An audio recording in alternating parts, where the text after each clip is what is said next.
Bonjour à tous, merci Président avec un S pour ces mots d'accueil. Salut bien évidemment l'ensemble des représentants des collectivités territoriales qui vont se succéder après moi. Remercier aussi nos parlementaires, les 3 sénateurs sont présents, je crois que c'est important de montrer que les parlementaires sont à nos côtés. Je pense qu'il est important de souligner leur présence. J'aurais préféré aussi que les députés soient présents aussi ce matin, mais on ne peut que regretter leur absence pour être aux côtés des entreprises de travaux publics. Vous dire que je suis heureux d'être à vos côtés pour vous souhaiter bien évidemment mes meilleurs voeux pour cette nouvelle année. Je crois qu'on l'a dit, c'est vrai que ça a été une année extrêmement compliquée l'année précédente. On espère que cette année sera un petit peu meilleure d'un point de vue sanitaire. Ça, c'est quelque chose qui ne dépend pas de notre volonté et sur lesquels on ne va pas s'avancer, mais en tout cas, d'un point de vue des travaux, de l'urbanisme et des travaux d'aménagement, je pense qu'on peut espérer que cette année soit une année importante, une année de transition, vous l'avez évoqué. Bien évidemment, à vos côtés, on est et on le sera. Un certain nombre de travaux ont été décidés. Je prends l'exemple en ce qui nous concerne de la ville de Nîmes avec le premier magistrat de la ville, Jean-Paul Fournier.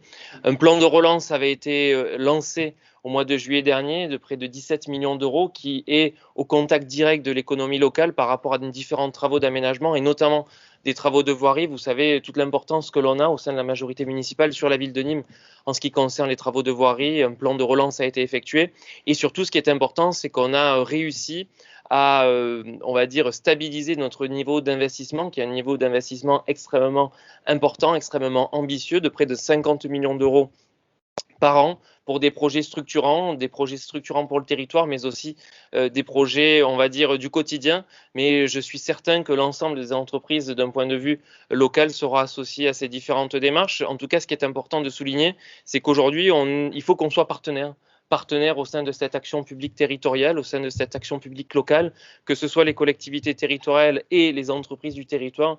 Il faut vraiment qu'on puisse s'appuyer ensemble pour faire évoluer notre territoire, pour faire progresser notre territoire et surtout que vous puissiez, eh bien, on va dire, stabiliser, pérenniser votre activité. On sait très bien il y a eu des moments difficiles et que ces moments difficiles, eh bien, on les a aussi vécus nous au sein des collectivités locales.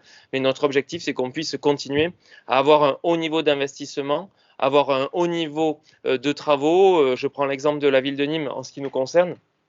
Je sais que l'ensemble des représentants qui vont se succéder après vont citer leurs différents exemples, mais le fait d'avoir mis en place, par exemple, un plan de relance de 17 millions d'euros et surtout d'avoir permis aux entreprises locales d'être, on va dire, pas favorisées, mais au moins au même niveau de concurrence, notamment par rapport à la création d'une plateforme qui aidait les entreprises locales à répondre aux différents marchés, aux différentes procédures de commande publique, a été bénéfique pour le territoire et je crois qu'il faut continuer dans cette direction-là avec à la fois des projets structurants. On sait très bien que notre territoire va être soumis à un certain nombre d'enjeux pour le territoire dans les années à venir. Je prends l'exemple de la transition écologique, je prends l'exemple des transports, des grands projets, je prends l'exemple du territoire nîmois avec le Palais des Congrès par exemple, avec aussi, Franck Proust l'évoquera tout à l'heure, les grands projets autour du BHNS avec T2, avec le projet Cadero avec le PAPI 3, et bien évidemment aussi en ce qui concerne la rénovation urbaine.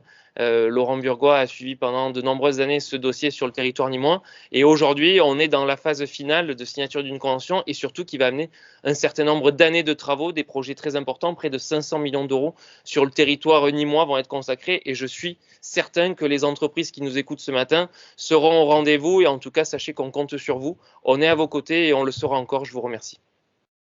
Merci Julien. Franck Proust.